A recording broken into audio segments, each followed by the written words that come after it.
میری رحمت کے سائے میں رہو تو دو چیزیں مت کرنا، اور اگر تم نے دو چیزیں کر لی تو میں تم سے بھی اپنی رحمت کو روک لوں گا، میں تم سے بھی اپنی رحمت کو روک لوں گا۔ اللہ اکبر۔ آج مسلمان کہتا ہے مولانا رحمت کیوں رک گئی، رحمت کیوں رک گئی؟ اللہ کی رحمتوں کا انتظار ہے، کعبہ خطرے میں ہے، اللہ کی رحمتوں کا انتظار ہے، بیت المقدس خطرے میں ہے، اللہ کی رحمتوں کا انتظار ہے، مسلمانوں کا معاش خطرے میں ہے، اللہ کی رحمتوں کا انتظار ہے، مسلمانوں کا کاروبار خطرے میں ہے، اللہ کی رحمتوں کا انتظار ہے، مسلمانوں کی جانیں خطرے میں ہے، اللہ کی رحمتوں کا انتظار ہے، مسلمان بیٹی کی آبرو خطرے میں ہے، اللہ کی رحمتوں کا انتظار ہے۔ خدا کی رحمت کا انتظار کرنے والوں، نگاہیں اٹھا اٹھا کر کے خدا کی رحمتوں کو تکنے والوں، قدرت نے تو اعلان کر دیا، معصوم سے کہا کہ تو بھی زنا اور چوری کرے گا تو اپنی رحمت تجھ سے بھی روک لوں گا۔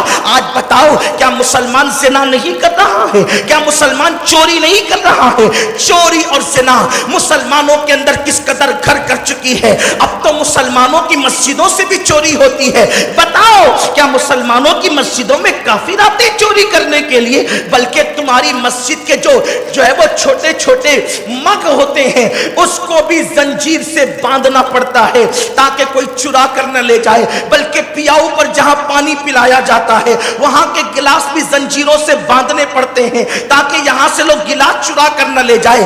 جو قوم پیاؤ پر گلاس نہ چھوڑے، جو قوم مسجد کے استنجا خانے کے اندر استنجا کے لوٹے نہ چھوڑے، وہ قوم کس طریقے سے ترقی کر سکتی ہے؟ مسلمانوں ایک تم ہی تھے۔ اللہ اکبر۔ چوری تو دور کی بات ہے، اگر کسی کی گری ہوئی چیز قیمتی دیکھ لیتے تھے تو اس کو اٹھاتے نہیں تھے، اس تصور کے ساتھ اگر میں اس کو گری پڑی چیز کو اٹھا لوں گا اور اس تک پہنچاؤں گا نہیں، اس بندے تک پہنچاؤں گا نہیں، تو قیامت کے دن اللہ کی بارگاہ میں منہ کیا دکھاؤں گا؟ ویسے بھی اسلام کا یہ قانون ہے کہ گری پڑی چیز کو اٹھایا نہ جائے بلکہ اس کو وہیں پر پڑے رہنے دیا جائے۔